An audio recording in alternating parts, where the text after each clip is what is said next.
نحمده ونصلي على رسوله الكريم اما بعد فقد قال الله تبارك وتعالى كما ورد في سورة الأعراف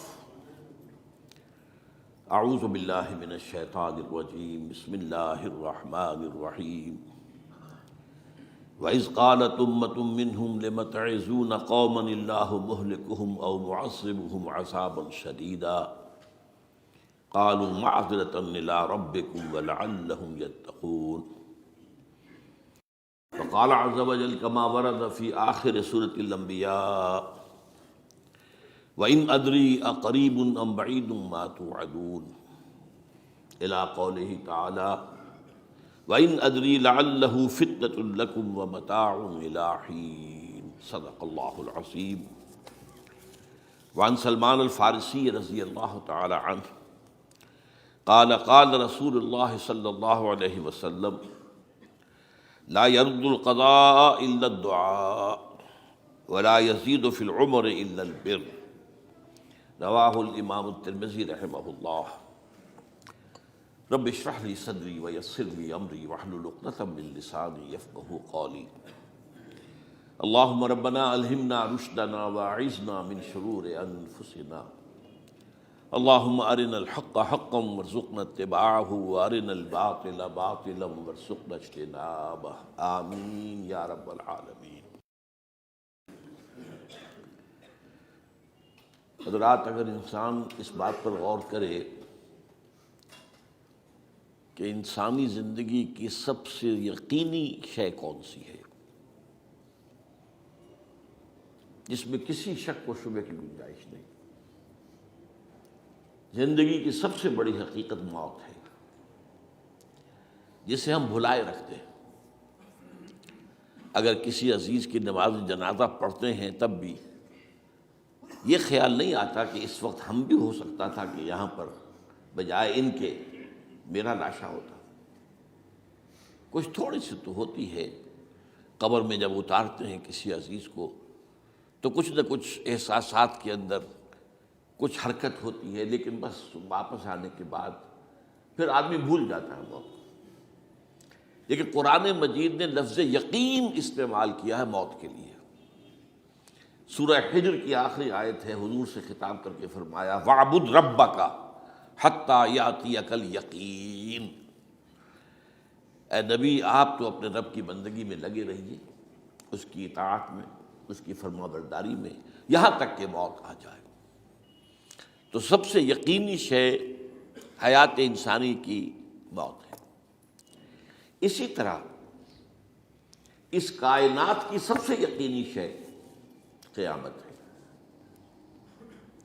کچھ عرصے پہلے تک جب سائنس آئی تھی، خاص طور پر نیوٹن کا دور تھا، آپ کو یاد ہوگا بہت سو کو جو اصول تھے، میٹر از انڈسٹرکٹیبل، میٹر ڈسٹرائے نہیں ہو سکتا. عام گمان یہ تھا کہ کائنات ہمیشہ سے ہے، ہمیشہ رہے گی. یہ اس دور کا یہ تھا جو ذہنوں میں تصور تھا، جس کو نیوٹونین ایرا آف فزکس کہا جاتا ہے، فزکس کا نیوٹن کا دور. اور ویسے وہ بابا آدم ہے، ماڈرن فزکس کا باپ جو ہے وہ اس میں کوئی شک نہیں، نیوٹن ہے. ڈاکٹر مائیکل ہارٹ کی کتاب کا کئی دفعہ تذکرہ میں نے کیا آپ سے کہ تاریخ انسانی کے 100 اشخاص چن لیے جنہوں نے تاریخ کے دھارے کو رخ موڑا، اور ان 100 میں پھر گریڈیشن قائم کی. A selection and gradation of the 100 most influential personalities of human history. Number 1 پر حضور کو لایا، نمبر 2 پر نیوٹن کو لایا. یہ ساری جو آپ دیکھ رہے ہیں سائنس کی ترقیاں اور اس کے اکتشافات، انکشافات، ایجادات، یہ سب جو ہے اس کا بابا آدم نیوٹن ہے. لیکن نیوٹونین فزکس کے اندر بہت سی خامیاں تھیں جو بعد میں واضح ہوئی ہیں، اور آج کا دور آئنسٹائن ایرا کہلاتا ہے. یہ تو اس وقت یہ تھا کہ میٹر انڈسٹرکٹیبل ہے. اب کہتے ہیں نہیں، میٹر تو ڈسٹرائے ہو سکتا ہے، it can change into energy at any time. اور آج تصور یہ ہے کہ اس کائنات کا آغاز بھی ایک خاص وقت پر تھا، بگ بینگ، جس کا ذکر کئی بار میں کر چکا ہوں، اور ایک وقت میں یہ کائنات پھر ختم ہو جائے گی. اور عجیب نقشہ سائنس آج وہی پیش کر رہی ہے جو قرآن مجید کی آیت میں ہے کہ اس دن ہم لپیٹ دیں گے آسمانوں کو، یوم نطوی السماء کطی السجل للکتب کما بدانا نعیدھا، یہ جس طریقے سے کہ پھل جھڑی ہوتی ہے ایک، وہ اس طریقے سے پھیلتی ہے پھل جھڑی، تو اس طریقے سے یونیورس پھیلی ہے، اس کی گیلیکسیز جو ہیں پھیلی ہیں، اور پھر یہ ریورس ایکشن اسی طریقے سے ہوگا، یہ لپیٹ لیا جائے گا جیسے کہ پچھلے زمانے میں کتابوں کے تومار ہوتے تھے۔ کتابیں اس طرح کی نہیں ہوتی تھی مجلد جو آپ دیکھتے ہیں، بلکہ یہ کہ ایک کاغذ ہو گیا پورا لکھ لیا، اب یہاں پر کچھ گوند لگایا، دوسرا کاغذ لگا دیا، اس کو طے کر لیا، اب اس کے بعد تیسرا کاغذ یہاں لگا دیا، یہ طے کرتے چلے آ رہے ہیں۔ اس کو اسکرولز کہتے تھے، دی ڈیڈ سی اسکرولز بہت مشہور ہوئے ہیں کہ یہ جو بحیرہ مردار ہے اس کے قریب کی کچھ غاروں میں سے انجیل کے بہت پرانے مینuscripts جو برآمد ہوئے تھے، تو ان کو ڈیڈ سی اسکرولز کہتے ہیں۔ تو یہی ہے۔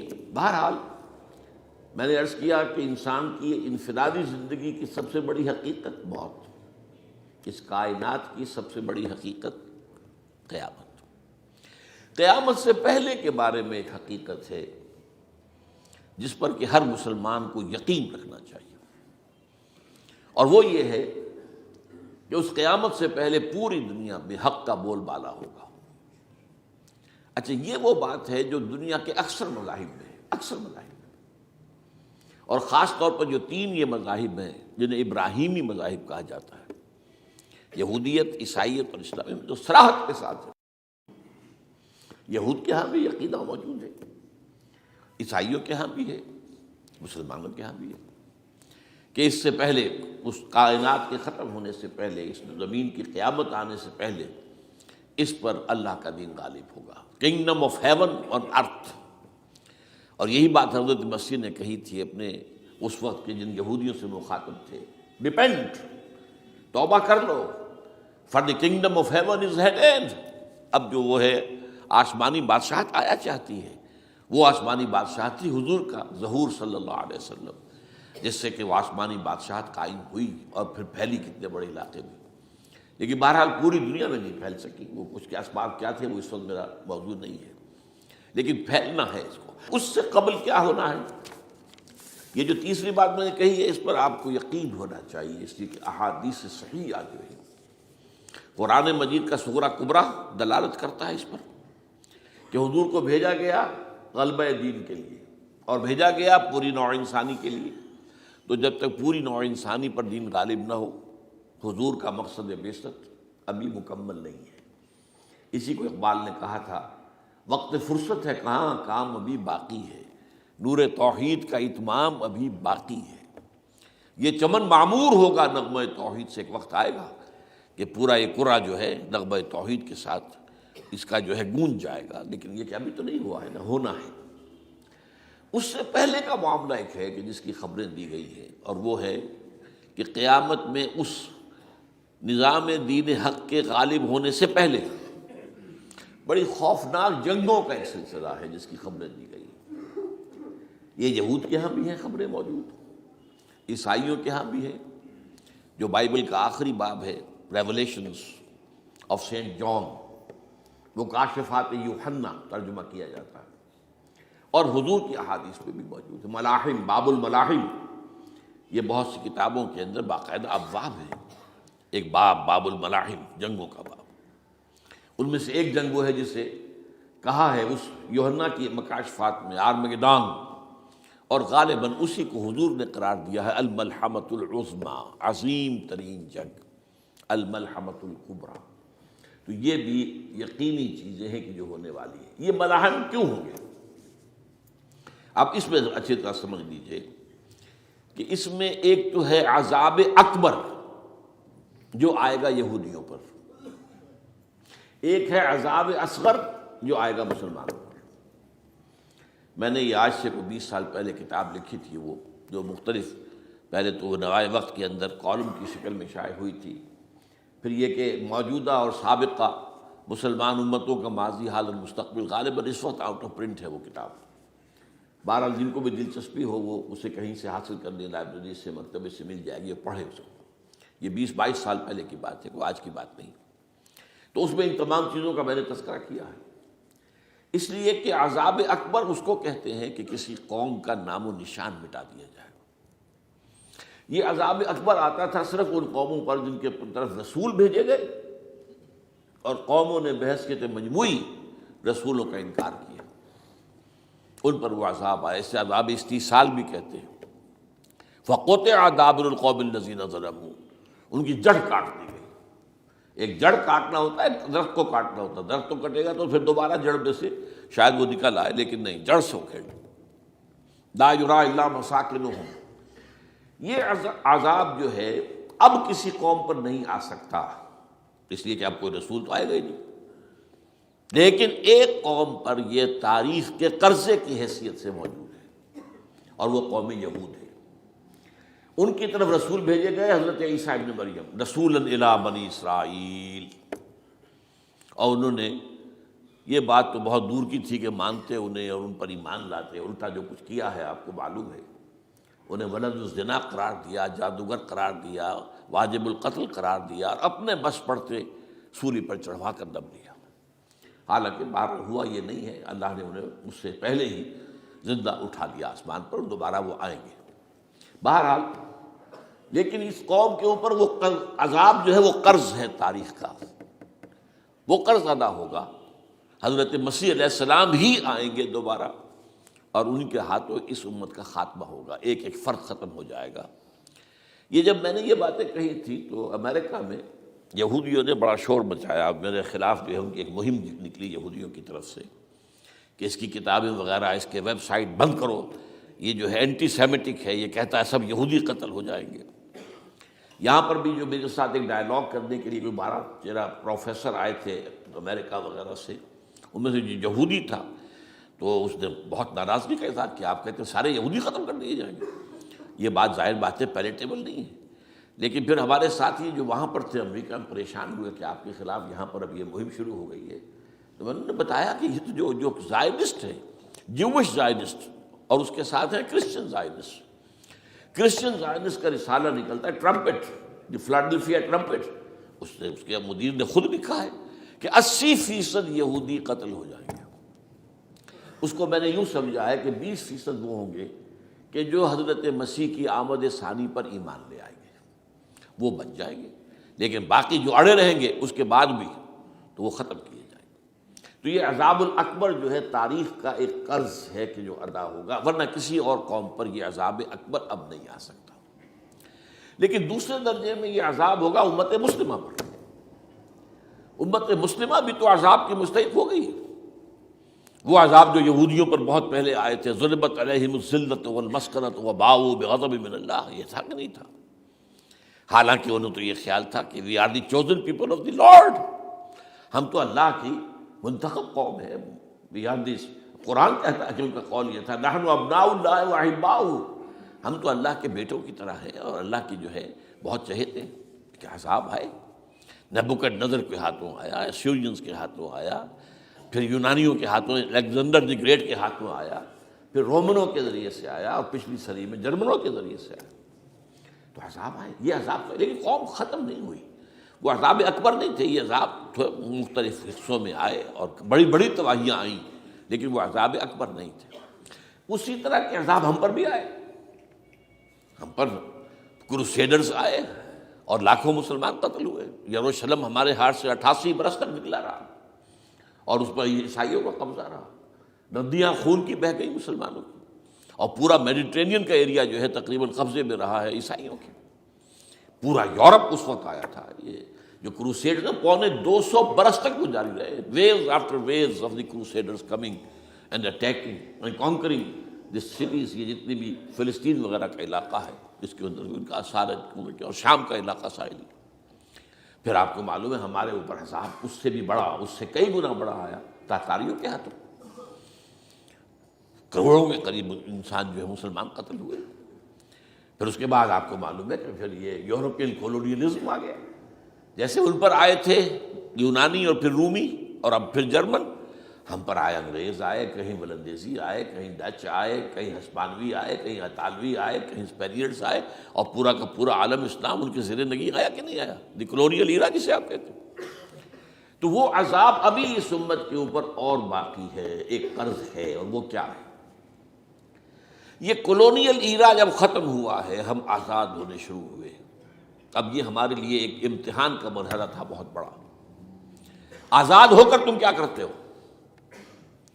پہلے تو ہم کہہ سکتے ہیں کیا کریں، ہمارے اوپر تو ہم تو مجبور ہیں، ہمیں غلام بنا لیا انگریزوں نے آ کر، ہمیں فرانسیسیوں نے غلام بنا لیا، ہمیں اطالویوں نے غلام بنا لیا، ان کی طاقت کے آگے ہم بے بس ہیں، لاچار ہیں، ٹھیک ہے، لیکن اب آزادی دے کر فَيَنظُرَ كَيْفَ تَعْمَلُونَ، اب تمہیں آزادیاں دے کر پھر اللہ دیکھے گا تم کرتے کیا کیا ہم نے۔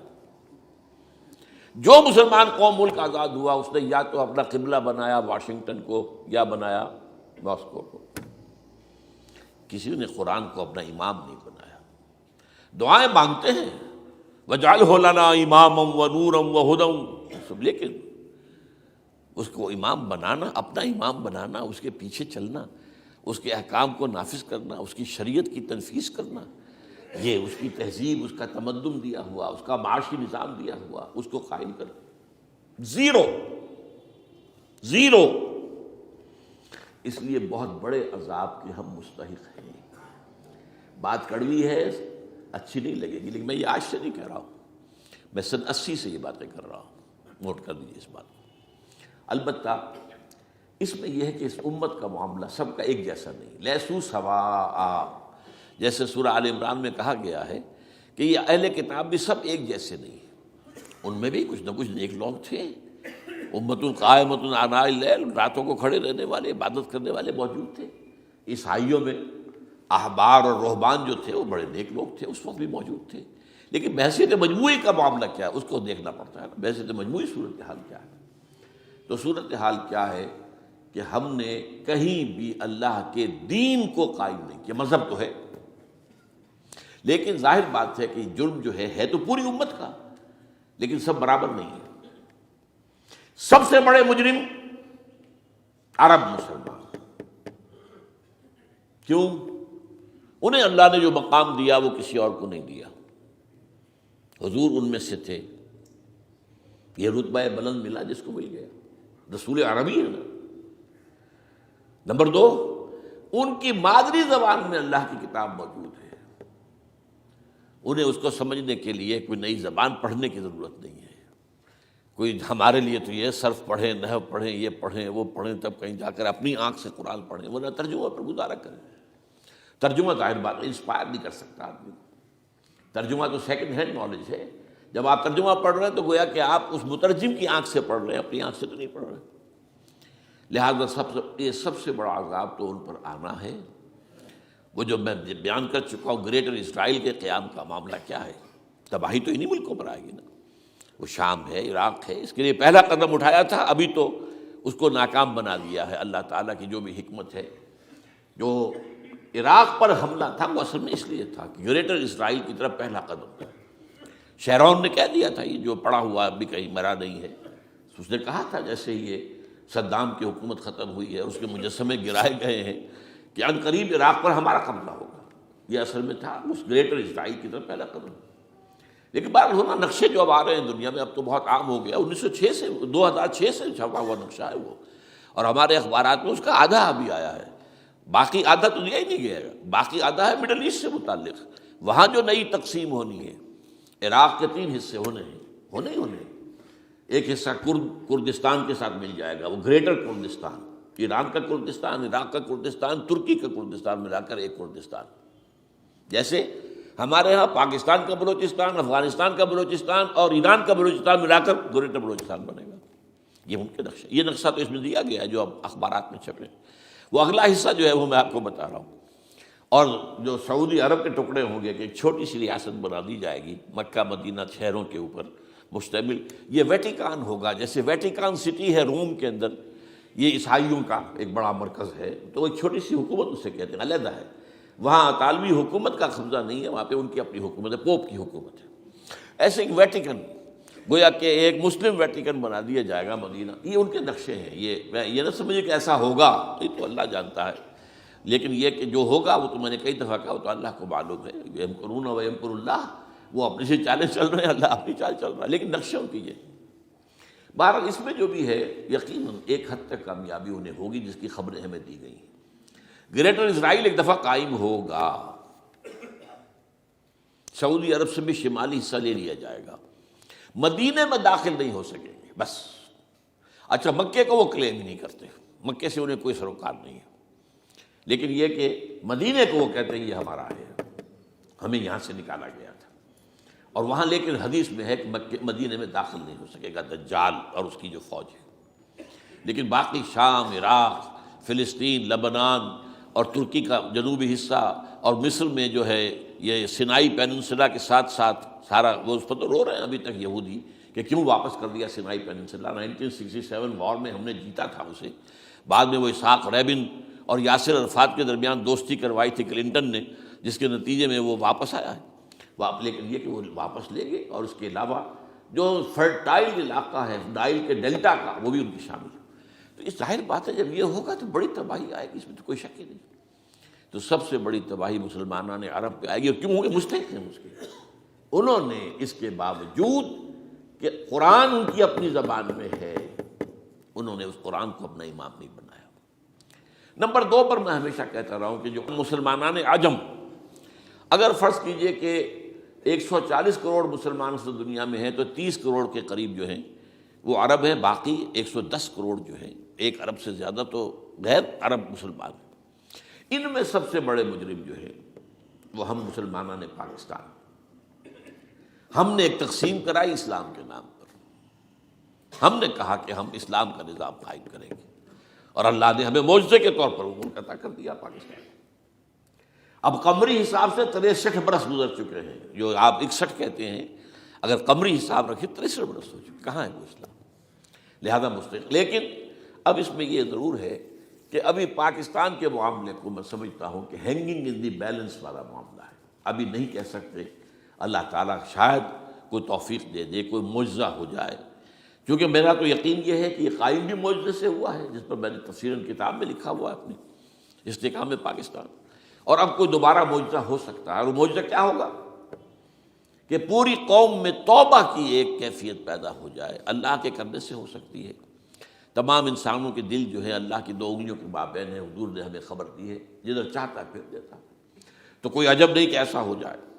بہرحال اس اعتبار سے میں آپ سے عرض کر رہا ہوں کہ یہ پاکستان کے بارے میں نے جو آپ کو 2 آیتیں سنائی ہیں سورہ انبیاء کی، اس آخر کے حصے میں آئی ہیں سورہ انبیاء میں، وَإِنْ أَدْرِي أَقَرِيبٌ أَمْ بَعِيدٌ مَا تُوعَدُونَ۔ دیکھو لوگوں، مجھے یہ معلوم نہیں ہے کہ جس عذاب خداوندی کا تم سے وعدہ کیا جا رہا ہے وہ قریب آ گیا یا دور ہے، یہ حضور سے کہا جا رہا ہے، قل، آپ یہ کہہ دیجیے، اِنْ أَدْرِي أَقَرِيبٌ أَمْ بَعِيدٌ مَا تُوعَدُونَ۔ ساتھ ہی یہ بھی فرمایا وَإِنْ أَدْرِي لَعَلَّهُ فِتْنَةٌ لَكُمْ وَمَتَاعٌ إِلَىٰ حِينٍ، اور مجھے نہیں معلوم، ہو سکتا ہے کہ یہ تمہارے لیے ایک فتنہ بن کر معاملہ آ گیا ہو اور ابھی تمہیں اور مہلت دے دی جائے۔ اس حوالے سے ہم نہیں کہہ سکتے، اب آپ کو معلوم ہے میں تفصیل سے بیان کر چکا ہوں جس طریقے سے مجموعی طور پر پاکستان کا گھیراؤ کیا گیا ہے، اور جس طریقے سے یہ جتنا نیو کونز کا اور کرسچن اور جو جیوش زائنسٹ ہیں، اور اب ان کے اندر اضافہ کیجیے اب ہندو زائنسٹ کا، اب یہ جس طریقے سے گھیرے کے اندر لے رہے ہیں پاکستان کو، جس طرح بھارت کی فوج افغانستان میں بھی آ رہی ہے، اس نے اپنے کتنے قونصل خانے کھولے ہوئے ہیں افغانستان میں، کس لیے؟ جو کچھ وہ ہو رہا ہے بلوچستان کے اندر، جو کچھ ہمارا پورا صوبہ سرحد ہے، اور اس سے آگے بڑھ کر جو کچھ کراچی میں ہو رہا ہے، یہ سارے معاملات جو ہیں وہ دیکھ لیجئے تو گویا کہ باہر سے ہمارا گھیراؤ مکمل ہو چکا ہے، اور اس میں یہ ہے کہ تازہ جو بمبئی کے اندر جو ہوئے ہیں معاملات وہ نوٹ کیجئے کس طریقے سے اب اسے کہا جا رہا ہے کہ کچھ مسلمانوں نے کیا ہے، حالانکہ اس کے اندر سب سے بڑا ثبوت یہ ہے کہ ایک ہندو ہیمنت، جس نے کہ وہاں ساری تحقیقات کی کہ سمجھوتا ایکسپریس کو جو اڑایا تھا کس نے اڑایا تھا، اس کی انہوں نے کہا جب کی ہے تحقیقات، اب یہ اس کو گیو دم دی کریڈٹ، ہندو قوم کے اندر کم سے کم یہ بھی بات موجود ہے، جہاں وہ بدماشیاں ہیں وہاں یہ بھی ہے، یہ خیر بھی ہے، جہاں برائیاں ہیں ان کے اندر وہ خوبیاں بھی ہیں۔ ان کا ایک کمیشن ہے، اس نے صاف ایک ہندو کو، اور ہندو بھی سرونگ کرنل کہا یہ ہے ماسٹر مائنڈ، اس نے کروایا، اور وہ گرفتار ہوا، serving kernel of Bharat army. تو اب ظاہر بات ہے کہ اس کو مارا گیا ہے ممبئی میں، اس کو مسلمان کاہے کو ماریں گے؟ مسلمانوں کا تو گویا کہ محسن تھا، وہ مسلمان کس وجہ سے اسے ماریں گے؟ اسے مارنے والے کون ہیں؟ وہی ہندو زائرسٹ کہہ لیجیے ان کو، یا ہندو تشدد پسند کہہ لیجیے، جو پاکستان کو ختم کرنے پر تلے بیٹھے ہوئے ہیں۔ یہ ان کا در حقیقت کام ہے کہ اس شخص نے اتنی بڑی حرکت کی کہ ہمیں جو ہے ہماری سازش کو بے نقاب کر دیا۔ تو اصل میں لیکن یہ سب کچھ جو ہو رہا ہے وقتی طور پر تو بہت زیادہ طوفان اور جوش آیا تھا، معلوم ہوتا تھا کہ شاید 9/11 والا معاملہ جو تھا نیو یارک کا، اس کے نتیجے میں جو ایک دم امریکہ جو ہے نکلا ہے غصے کے اندر، اور پوری قوم اس کی کھڑی ہو گئی اور پوری دنیا جمع ہو گئی افغانستان پر حملے کے لیے، شاید ایسا معاملہ ہو جائے۔ لیکن نہیں، اللہ کا شکر ہے کہ یہ معاملہ جو ہے ان ادری لعلہ فتنۃ لکم ومتاع الی حین۔ ابھی کل کی جو تازہ ترین رپورٹ ہے وہ یہ ہے کہ اوباما کو بریفنگ دی گئی ہے کہ پاکستان کے جو نیوکلیئر بامز ہیں وہ ولنریبل ہے، اور ان کے اندر اندیشہ ہے کہ وہ جو ہے شدت پسندوں کے ہاتھ میں نہ پڑ جائے۔ اس کو کوئی نہ کوئی بہانہ انہوں نے بنانا، یہ جو میں آپ سے عرض کر چکا ہوں۔ کچھ ہمارے لوگوں کو یہ امیدیں ہو گئی تھی براک اوباما کے آنے سے، یہ میں نے پھر اس کے بعد ایک مضمون میں پڑھا ہے، آپ کے لیے بھی نئی بات ہوگی۔ براک کا لفظ جو ہے اس میں یہ بھی اسلامی ہے، یہ برکت سے ہے، اس لیے کہ اس کا باپ جو ہے وہ سواحلی علاقے کا، سواحلی زبان جو ہے، کینیا کا ساحلی علاقہ جو ہے وہ سواحلی زبان جو ہے اس میں عربی کی بڑی آمیزش ہے، کیونکہ وہ تو بہت قریب ہے نا، عرب سے کتنا فاصلہ ہے، وہ درمیان میں وہ ریڈ سی ہے، بڑا چھوٹا سا سمندر ہے، تو سواحلی زبان میں عربی اثرات ہیں۔ تو یہ برکت والی بات، جیسے ہم کہتے ہیں کسی کا نام برکت حسین، برکت علی، تو یہ وہ ہے براک برکت والا، براک حسین، اور پھر حسین کا لفظ موجود۔ تو اس سے بڑی توقعات ہو گئی تھی، لیکن نظر یہ آ رہا ہے کہ جو بش کا ایجنڈا تھا، اس لیے کہ اصل میں اس کی پالیسی بنانے والے میں آپ کو بتا چکا ہوں، کوئی ایک فرد نہیں ہوتا وہاں تو پورے ادارے ہیں، بڑے بڑے تھنک ٹینکس ہیں، اور یہ ثابت ہو گیا ہے کہ اس اوباما نے آتے ہی سب سے زیادہ کٹر جو زائرسٹ تھا امریکہ کے اندر، جس کا نام ہی اسرائیل ہے، اسرائیل رحم جو ہے، اسرائیل رحم ایمانویل، اس کو اپنا بنایا chief of the white house staff. اور یہ وہ شخص ہوتا ہے کہ جو گویا کہ جس کے گھیرے میں ہوتا ہے صدر امریکہ کا۔ صدر سے کون مل سکتا ہے، یہی فیصلہ کرے گا، کون نہیں مل سکتا یہ فیصلہ کرے گا، کون سی رپورٹ صدر تک جائے گی یہ فیصلہ کرے گا، کون سی رپورٹ روک لی جائے گی یہ فیصلہ کرے گا۔ تو گویا کہ صدر کے کان بھی ہو، صدر کی آنکھ بھی ہو، لہذا صدر جو ہے اس کے تو اوپر گھیرا ہوتا ہو۔ اور اس سے بھی آگے بڑھ کر نوٹ کیجیے، میں نے آپ کو پہلے بتایا بھی تھا، ساؤتھ ایشیا کے لیے اس نے اپنا ایڈوائزر بنایا ہے ایک ہندو کو، اس کا نام ہے سونال شاہ۔ اور یہ جو ہندوؤں کی تنظیم ہے، جو انتہائی جو ایکسٹریمسٹ ہندو ہیں، وشوا ہندو پریشد، یہ وشوا سری پرشانت ہے، جس کا اسٹوڈنٹ ونگ ہے بجرنگ دل کا یاد۔ ساؤتھ ایشیا سے مراد بھارت اور پاکستان، اس کے معاملات میں اس کا ایڈوائزر جو ہے سونال شاہ ہے۔ تو حالات جو ہے اس اعتبار سے انتہائی یوں سمجھیے کہ خطرناک۔ اور دوسری طرف اندرون معاملہ کیا ہے؟ سائنس کی دو اصطلاحات آپ نے سنی ہوگی، centrifugal forces, centripetal forces. Centrifugal وہ ہوتی ہے کہ جو مرکز سے توڑنے والی ہوتی ہے، بھاگتا ہے ہر ایک مرکز کو چھوڑ کر، یہ سینٹریفیوگل فورسز ہے۔ سینٹریپیٹل وہ ہوتی ہیں جو مرکز کی طرف لانے والی ہوں، جو ایک مرکز کے گرد لوگوں کو جمع کرے، تو مرکز گریز اور مرکز کی طرف رخ کرنے والی۔ ہمارے پاس سینٹریپیٹل فورس صرف ایک ہے، وہ اسلام ہے، اور وہ ہے نہیں۔ ہر چند کہیں کہ ہے، نہیں ہے، کہاں ہے؟ نظام کہاں ہے؟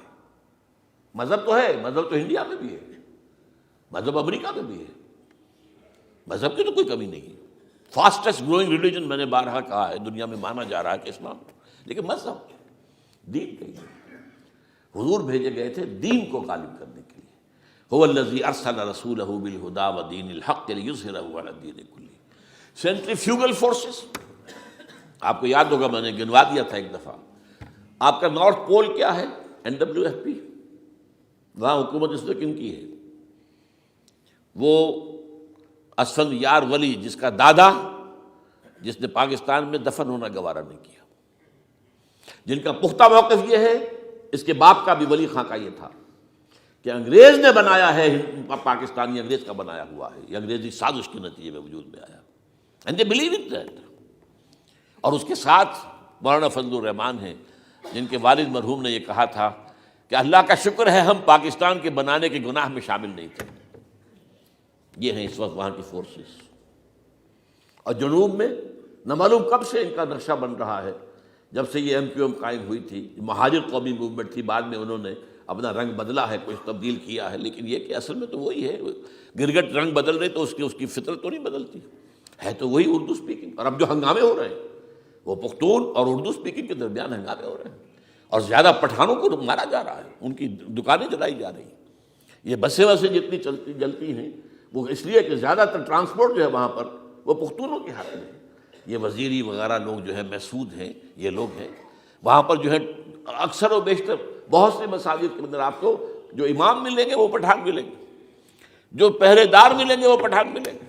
بہت بڑی تعداد ہے، لیکن یہ کہ اس کے اوپر وہاں پر فساد شروع ہو گیا. بلوچستان کا معاملہ سب کو معلوم ہے. تو اندرونی طور پر جو سینٹریپیٹل فورس ہو سکتی تھی اس کو ہم نے کیا نہیں مضبوط، کمزور سے کمزور تک کرتے چلے گئے. اور اب جو کچھ ہو رہا ہے، اب مضامین آ رہے ہیں، آئلی قوانین میں تبدیلیاں کیوں کی جا رہی ہیں. یہ جو کانفرنس ہوئی تھی جو UNO کے اندر، بیجنگ +5 کانفرنس، جو بات اس میں طے اور اس میں یہ تھا طلاق کے معاملے میں مرد اور عورت کو بالکل برابر کر دیا جائے. اب وہی کر رہے ہیں آپ. یہ سفاری آئی کائے کے لیے؟ جیسے مرد طلاق دے سکتا ہے عورت بھی طلاق دے سکتا ہے. اسلام میں یہ نہیں ہے. اسلام میں یہ ہے کہ عورت طلاق لے سکتی ہے، دے نہیں سکتی. وہ لے گی یا تو شوہر سے خود کہے بھائی تم مجھے آزاد کر دو، تم نے مجھے مہر دیا تھا میں واپس کرتی ہوں، یا یہ آدھا لے لو. یا یہ ہے کہ وہ اپنے بڑوں سے، بزرگوں سے، اور اس کے بڑوں بزرگوں کو بیچ میں ڈالے، یا عدالت میں جائے. عدالت اگر کو قائل کر دے گی کہ عدالت کے واقعی اس کے معاملات ان کے صحیح اب نہیں نبھ سکتے، وہ سیپریٹ کر دیں گے. وہ ایک ہے خلا لی جا سکتی ہے، طلاق دی نہیں جا سکتی. یہ فرق رکھا گیا. اسلام میں مرد اور عورت اسینشلی برابر ہیں. As human beings they are equal. کوئی فرق نہیں، کوئی اونچا نہیں، کوئی نیچا نہیں. جو بھی انسان کے اندر شرف انسانیت ہے، اشرف المخلوقات ہونے کا جو مقام حاصل ہے، وہ مرد کو بھی عورت کو بھی ہے. ان میں کوئی فرق نہیں. لیکن جب ایک مرد اور ایک عورت مل کر ایک خاندان کی بنیاد ڈالتے ہیں، اب وہ برابر نہیں ہے. الرجال قوامون علی النساء. کوئی بھی انسٹیٹیوشن ہو اس میں دو برابر کے سربراہ نہیں ہو سکتے. دونوں کا اختیار ایک جیسا ہو تو کیسے چلے گی گاڑی؟ چل ہی نہیں سکتی. آپ ڈائریکٹر جو ہے 100 بنا لیں، مینیجنگ ڈائریکٹر ایک ہوگا. ظاہر بات ہے دو تو نہیں ہو سکتے. لہذا انسٹیٹیوشن فیملی کے لیے اسلام نے جو نظام دیا ہے، یہی طلاق کا معاملہ ہے، وراثت کا معاملہ ہے. عورت کے ذمے کچھ اور کام لگائے ہیں، مردوں کے ذمے کچھ اور کام لگائے ہیں. مرد ذمہ دار ہے، کفیل ہے، لہذا وراثت میں والد کی طرف سے اسے 2 حصہ ملتا ہے. لڑکی کی کوئی ذمہ داری ہے ہی نہیں. وہ تو بلکہ شادی بھی ہوگی تو شوہر سے مہر لے گی، لڑکا شادی کرے گا تو مہر دے گا. تو یہ تمام چیزیں جو ہیں آرٹیکولیٹڈ ہیں، یہ ایک دوسرے کے ساتھ منطقی طور پر جڑی ہوئی ہیں، اور وہ جو ہے تباہ کرنے کر تلے ہوئے ہیں ہمارے خاندانی نظام کو. عورت اور مرد کو برابر کر دیا جائے. یہ سارا، اور اس سے پہلے جو آیا تھا معاملہ وہ بھی تقریباً یہ ہے کہ زنا کے معاملے سے جو خوف ہو سکتا تھا عورت کو وہ ختم ہو جائے. اس لیے کہ عورت کا معاملہ کیا ہے، اگر زنا سے حمل رہ گیا تو اس کا ثبوت تو آ گیا، کوئی اور گواہ ہے یا نہیں ہے، یہ حمل کہاں سے لائی ہو تم؟ ٹھیک ہے، طے کیا کر دیا. پرچہ بھی درج نہیں ہو سکتا اس کا جب تک کہ 4 چشمدید گواہ جا کر کسی مجسٹریٹ کے سامنے گواہی نہ دیں کہ ہم نے اپنی آنکھوں سے دیکھا ہے. تب پرچہ درج ہوگا، تحقیق اس کے بعد ہوگی. یہ کہاں ہوگا؟ اس کا مطلب ہے وہ خوف ختم، جو خوف ہو سکتا تھا، جو عورت کو روکتا ہے. ایک تو یہ کہ ہمارے ہاں وہ جو بھی آبادی کا معاملہ تھا اور یہ جو برتھ کنٹرول کے معاملے نے آ کر خوف ختم کیے تھے، اور اس کی باقاعدہ جو ہے امریکہ میں، یورپ میں تعلیم دی جاتی ہے. ٹین ایجرز کو اسکولوں کے اندر سکھایا جاتا ہے کہ تم جو چاہو کرو، لیکن یہ کہ یہ ذرا یہ احتیاط کرو. بس اللہ نہ خیر سمجھے. وہی اسی رنگ پر ہماری تہذیب کو لے جانا چاہتے ہیں. اب یہ دونوں نقشے ایسے ہیں کہ جس کے نتیجے میں جیسا کہ میں نے عرض کیا، محسوس ایسا ہوتا ہے. یہ میں ابھی کہہ رہا ہوں، میں یقین سے نہیں کہہ سکتا. وَإِنْ أَدْرِي لَعَلَّهُ فِتْنَةٌ لَكُمْ وَمَتَاعٌ إِلَىٰ حِينٍ. ہو سکتا ہے، ہوپنگ اگینسٹ ہوپ، ہو سکتا ہے کوئی معجزہ آ جائے اللہ تعالیٰ کی طرف سے. جیسے کہ پہلے معجزہ آیا تھا تو خدایا آن کرم بارے دیگر کو نے اللہ دوبارہ بھی معجزہ دکھا، اور ان تمام سختیوں سے، ان تمام سے ہمیں گزار کر اس کا امکان موجود ہے. امکان کو میں نفی نہیں کر سکتا. اس لیے کہ اللہ کی قدرت ہے، یخرج الحی من المیت، مردے سے زندہ کو برآمد کرتا ہے۔ ایک قوم مر چکی ہو، اس میں سے ایک زندہ قوم برآمد ہو جائے۔ جیسا کہ میں نے پچھلے سال جو تحریک چلی تھی، جو وہ کلا کی تھی، میں نے کہا تھا کہ مجھے یہ گمان ہوا کہ میں یہ سمجھ بیٹھا تھا کہ یہ قوم بالکل مر چکی ہے، لیکن نہیں، جان ہے۔ یہ میں اس سے پہلے یہ جملہ کہا کرتا تھا، it's no use whipping the dead horse, لیکن میں نے کہا نہیں، جان ہے اس میں۔ ہمارے ہاں کا پڑھا لکھا طبقہ، تعلیم یافتہ لوگ، انہوں نے جو سختیاں جھیلی ہیں، جس طریقے سے کہ مصائب برداشت کر کے انہوں نے اس تحریک کو برقرار رکھا، اب تک رکھا ہوا ہے، یہ بہت بڑا کارنامہ ہے۔ اور اس سے معلوم ہوتا ہے، اس سے کچھ نہ کچھ امید کی کوئی کرن پھوٹتی نظر آتی ہے۔ لیکن باقی جو لوگ کہتے ہیں کہ نہیں بس یہ تو بنا ہے اللہ کے حکم سے اور قائم رہے گا، ان سے میں کہا کرتا ہوں کہ وہ اللہ کی سنت سے واقف نہیں ہے۔ اللہ کی سنت سزا کی بھی تو ہے نا۔ اللہ تعالیٰ رسی دراز کرتا ہے، ایک دم کھینچ بھی لیتا ہے، یہ بھی اللہ کی سنت ہے۔ مہلت دیتا ہے، پھر ایک دم جو ہے ایک وقت کے اوپر آ کر فیصلہ بھی کر دیتا ہے۔ جو عجب نہیں، ڈرتے رہنا چاہیے، کچھ پتہ نہیں۔ ما غرک بربک الکریم، یہ قرآن مجید میں یہ مضمون کئی بار آیا ہے کہ لوگوں کو بعض اوقات شیطان جو ہے یہ دھوکہ، اللہ بڑا کریم ہے، بڑا غفور ہے، بڑا رحم کرنے والا۔ بھائی وہ کریم ہے، غفور ہے، لیکن منتقم بھی ہے۔ انا من المجرمین منتقمون، ہم ان مجرموں سے انتقام لے کر رہیں گے۔ وہ تو منتقم بھی تو ہے، وہ سزا بھی تو دیتا ہے۔ اس نے جہنم جو ہے یہ کوئی ڈیکوریشن پیس کے طور پر تو نہیں بنائی ہے، کس لیے بنائی ہے؟ وہ تو ہم نے فیصلہ کیا ہے، لَأَمْلَأَنَّ جَهَنَّمَ مِنَ الْجِنَّةِ وَالنَّاسِ أَجْمَعِينَ، یہ میں نے طے کیا ہوا ہے۔ تو اللہ تعالیٰ جو ہے سزا بھی دیتا ہے، تو اللہ تعالیٰ ہمیں اس سے بچائے۔ بہرحال ہو سکتا ہے کہ اس کے بعد بھی اللہ تعالیٰ ہمیں اور مہلت دے دے، اور اس مہلت کے لیے اس کرنے کا کام کیا ہے؟ کرنے کا کام یہ ہوگا دعا اور توبہ۔ پہلے توبہ کی جائے پھر دعا، ورنہ دعا قبول نہیں ہوتی۔ پہلا کام توبہ ہے۔ یا ایھا الذین آمنوا توبوا الی اللہ توبۃ نصوحا، اے اہل ایمان اللہ کی جناب میں توبہ کرو، خالص توبہ۔ کیا مطلب ہے؟ اپنی زندگیوں میں سے شریعت کے خلاف، ویسے بھی اخلاقیات کے خلاف، جھوٹ، دغا، فریب، دھوکہ، غبن، سب کو ختم کرو۔ سود، بے پردگی، عریانی، فحاشی ختم کرو۔ طے کر لو کہ کوئی شخص شریعت کے خلاف اور اخلاقیات کے خلاف، صرف شریعت نہیں، ایک بنیادی انسانی اخلاقیات ہوتی ہیں، اس کے سارے تقاضے پورے کر دیں جو ہمارے یہاں ختم ہو چکے ہیں۔ میں نے جیسا کہ بارہا کہا ہے کہ اس وقت دنیا کی سب سے بڑی منافق ترین قوم جو ہے مسلمانان پاکستان ہے۔ جھوٹ اور وعدہ خلافی اور اس کے ساتھ جو ہے وہ غبن کا معاملہ جتنا ہمارے ہاں ہے، آپ پوری دنیا میں آپ کو کہیں نہیں ملے گا۔ تو اس لیے پہلے توبہ کی جائے اور پھر دعا کی جائے۔ اس لیے میں نے آپ کو حدیث سنائی ہے کہ اللہ کے فیصلے کو بھی کبھی کبھی دعا جو ہے لوٹا دیتی ہے، لیکن وہ دعا کب ہو؟ جب آپ نے اللہ کے ساتھ اپنا معاملہ صحیح کر لیا ہو۔ فرمایا حضور نے، جو میں نے ترمذی کی روایت آپ کو سنائی، لا يرد القضاء الا الدعاء، اللہ کا فیصلہ بھی کبھی کبھی اللہ تعالیٰ کسی فیصلے کو مؤخر کر دیتا ہے۔ حضرت یونس علیہ السلام کی قوم پر اللہ کا فیصلہ آ چکا تھا، عذاب کے آثار شروع ہو چکے تھے، پوری قوم نے توبہ کی، اللہ تعالیٰ نے عذاب کو جو ہے وہ وہاں سے ہٹا لیا ان کے سروں پر سے، اور ایک مدت تک کے لیے انہیں مہلت وسیع دے دی۔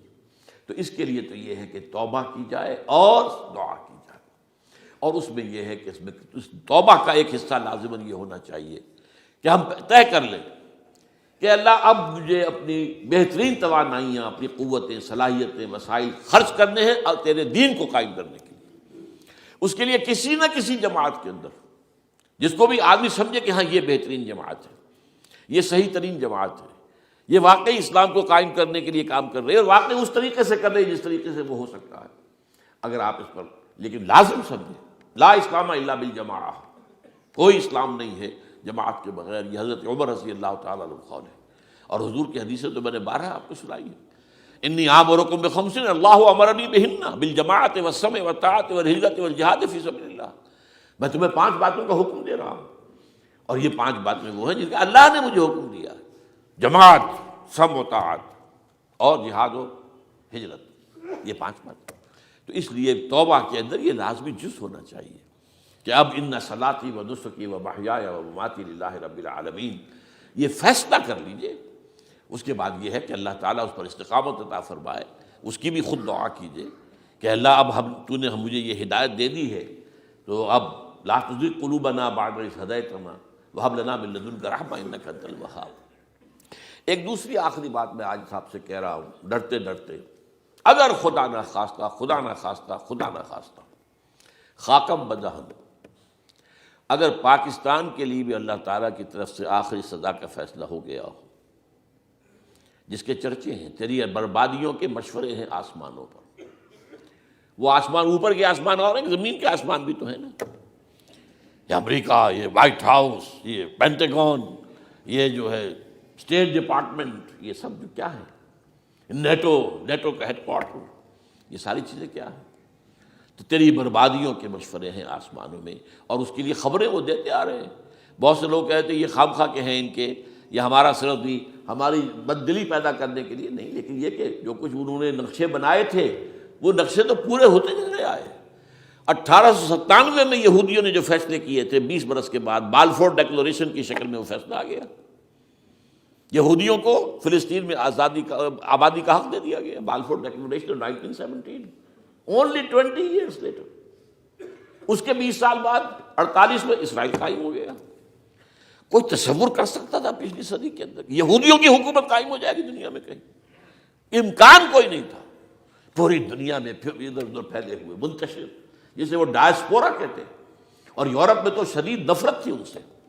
لیکن یہ کہ جس طرح انہوں نے رفتہ رفتہ وہاں پر قدم جمائے ہیں، جس طرح ان کو اپنے قابو میں لیا ہے، جس طرح ان میں مذہبی تقسیم پیدا کی ہے، کیتھولکس کی اور پروٹیسٹنٹس کو اعلی کار بنایا ہے، سیکولرزم اور اس کے بعد سود پر مبنی معیشت کا نظام وہاں نافذ کیا ہے، بینک کا نظام قائم کیا ہے، ای بنوک، ای فکر چالاک یہودیوں کا قائم کرنا ہے یہ بینک کا نظام، اور سب سے پہلا بینک انہوں نے انگلینڈ میں قائم کیا تھا۔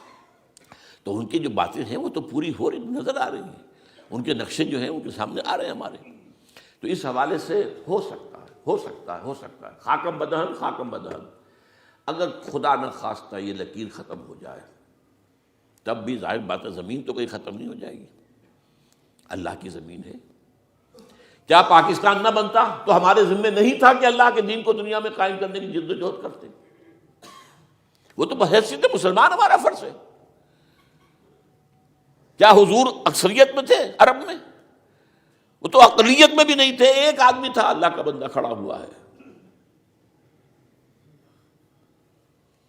جو جنہوں نے ایک مرتبہ حضور کی بات سنی ہے اور جا کر کہا ہے اپنی قوم، یا قومنا اجیبوا داعی اللہ، اے ہماری قوم کے لوگوں، اس اللہ کی طرف دعوت دینے والے کی پکار کو سنو، لبیک کہو۔ تو کوئی عجب نہیں، یہ جو اقبال نے الفاظ کہے ہیں، تو نہ مٹ جائے گا ایران کے مٹ جانے سے، نشے میں کو تعلق نہیں پیمانے سے، اور ہے آیاں فتنہ تاتار کے افسانے سے، پاسباں مل گئے کعبے کو صنم خانے سے۔ تاتاریوں کے ہاتھوں کروڑوں مسلمان قتل ہوئے، اور پھر وہی تاتاری مسلمان ہو گئے۔ امت مسلمہ کی قیادت ان تاتاریوں کے ہاتھ میں آ گئی، عربوں سے لے کر ان تتولوا یستبدل قوما غیرکم، جو بات سورہ محمد میں کہہ دی گئی تھی بالکل آغاز میں، اگر اے عربوں تمہیں جو مقام ہم نے دیا ہے، اپنا رسول تم میں سے بھیجا، بعث فی الامیین رسولا منہم، تمہاری زبان میں اپنی کتاب نازل کی، تو تمہیں جو مشن سونپا ہے اگر تم نے اسے پیٹھ دکھا دی، تمہیں ہٹائیں گے، کسی اور قوم کو لے آئیں گے۔ اور یہ 13ویں صدی عیسوی میں ہو گیا۔ 1258 میں آخری خلیفہ بنو عباس کا اسے محل سے نکالا ہے مستعصم باللہ کو، اور ایک جانور کی کھال میں لپیٹ کر ڈال دیا ہے گلی میں، اور گھوڑے دوڑا دیے اس کے اوپر۔ یہ آخری چراغ گل ہوا ہے بنو عباس کا، جس پر کہا تھا سعدی نے، آسمارا حق بود بر خوب بارد بر زمین بر زوال ملک مستعصم امیر المومنین۔ مستعصم باللہ نام تھا آخری خلیفہ کا، اس کی حکومت کے زوال پر آسمان سے خون بھی برسے تو اس کا حق ہے آسمان کو کہ خون کی بارش کرے۔ تو یہ چیزیں ہیں جو کہ نوٹ کرنے کی ہیں۔ اگر خدا نہ خواستہ ایسا ہو جائے تو ظاہر بات ہے کہ اسلام پھر بھی زندہ رہے گا۔ ہم مر سکتے ہیں، اسلام نہیں مرے گا، اسلام کو تو رہنا ہے۔ جیسا کہ حضور نے فرمایا کہ میں آخری رسول ہوں، تم آخری امت ہو، وہ تو یہ ہے، البتہ یہ ہے ہو سکتا ہے ہم سے یہ قیادت چھین کر کسی اور کو دے دی جائے، اور کوئی عجب نہیں کہ ہندوؤں سے ہمیں پٹوا کر ہندوؤں کے ہاتھ میں دے دی جائے۔ تاریخ کی میں مثال دے رہا ہوں، ہے یہاں فتنہ تاتار کے افسانے سے، پاسباں مل گئے کعبے کو صنم خانے سے۔ آخر ہندوستان میں 20 کروڑ مسلمان ہیں کہ نہیں، بلکہ زیادہ ہے۔ آپ سوچئے اس ہندوستان کی سرزمین سے شیخ احمد دیدار پیدا ہوا تھا، جس نے پوری دنیا میں عیسائیوں کو جو ہے وہ مناظروں میں شکست دی ہے۔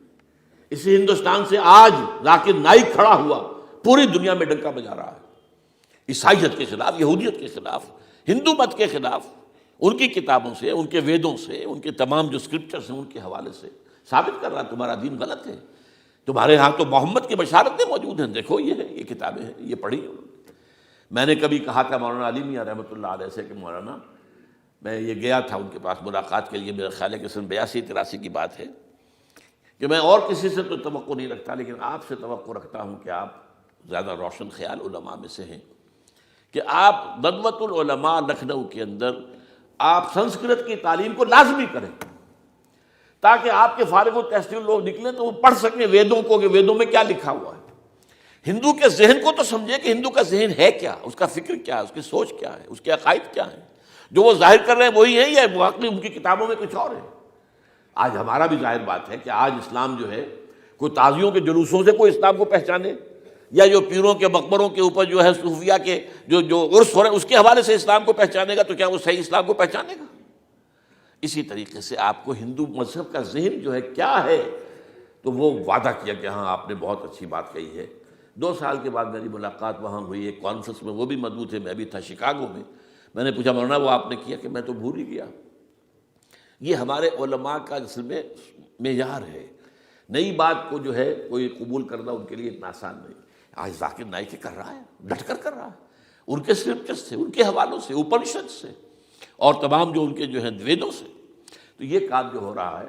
اسی طریقے سے یہ بھی بات میں آپ کو بتا دوں کہ میرے دورہ ترجمہ قرآن کی جس قدر پذیرائی بھارت میں ہو رہی ہے، پاکستان میں نہیں ہے۔ پاکستان میں تو میرے چینلز بند کر دیے گئے، مجھ پر بہت سے چینلز جو ہیں ان کا دروازہ بند ہے، پی ٹی وی میں تو میرا داخلہ ہی حرام ہے، اور باقی سب پہ بند کر دیا گیا۔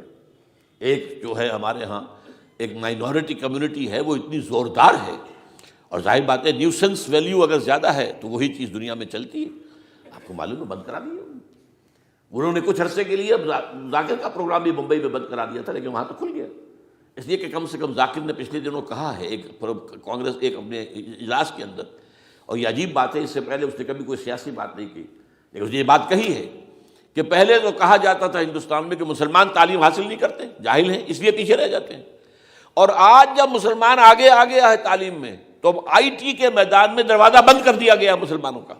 یہ اس نے کھل کر کہا ہے، بامبے کی اسٹیج پر کہا ہے، لیکن اس نے یہ کہا کہ جو کچھ بھی ہے ہندوستان میں، لیکن ایک بات ہے کہ ہندوستان کی عدلیہ صحیح جگہ پر قائم ہے، اس کا مقام درست ہے۔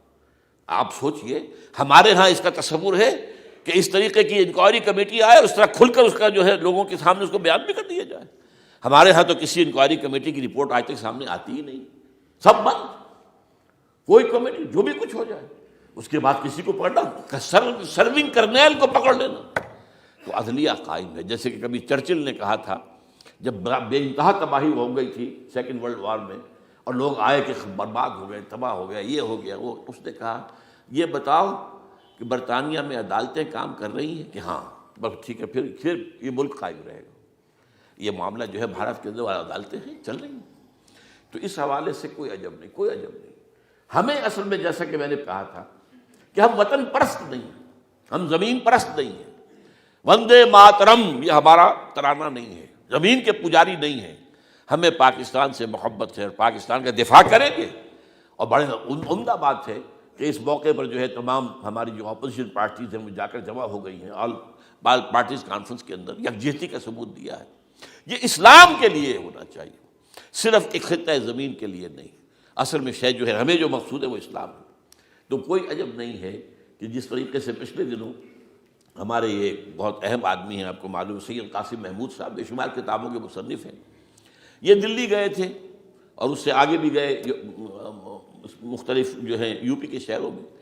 انہوں نے واپس آ کر جو خط لکھا تھا، پھر ندائے خلافت میں شائع بھی کر دیا تھا کہ وہاں تک گلی کوچوں میں آپ کا نام گونج رہا ہے، اس درجے وہاں پر یہ درس قرآن کا معاملہ جو ہے۔ اور اگر آپ نے کبھی پیس ٹی وی پر وہ دیکھے ہوں میرے 10 لیکچر جو میں دے کر آیا تھا آج سے 4 سال پہلے، 15,000 افراد، اور یہ کہنے میں 15,000 نہیں ہے، ورنہ تو اسے 50,000 کا بھی کہا جا سکتا حج میں کو. وہ تو گنتی اس لیے ہے کہ کرسیاں رکھی گئی تھی 15,000، اور ساری کرسیاں فل تھی اور بھی لوگ کھڑے ہوئے تھے، تو 15,000 پلس. کہیں پاکستان میں تو آج تک یہ بات نہیں ہوئی ہے.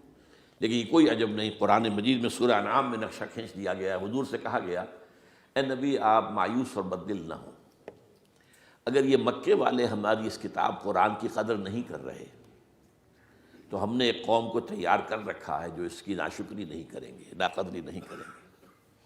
ان یکفر بہا ہؤلاء، اگر یہ لوگ مکے والے آپ کی قوم اگر یہ کفران نعمت کرے گا قرآن کا تو ہم نے ایک اور قوم کو تیار کر رکھا ہے. وَوَكَّلْنَا بِهَا قَوْمًا لَيْسُوا بِهَا بِكَافِرِينَ، وہ اس کی ناقدری نہیں کریں گے. اب دیکھ لیجئے معجزہ کیا ہوا، مدینے میں تو حضور کا قدم مبارک بھی نہیں پہنچا اور وہاں انقلاب آ گیا.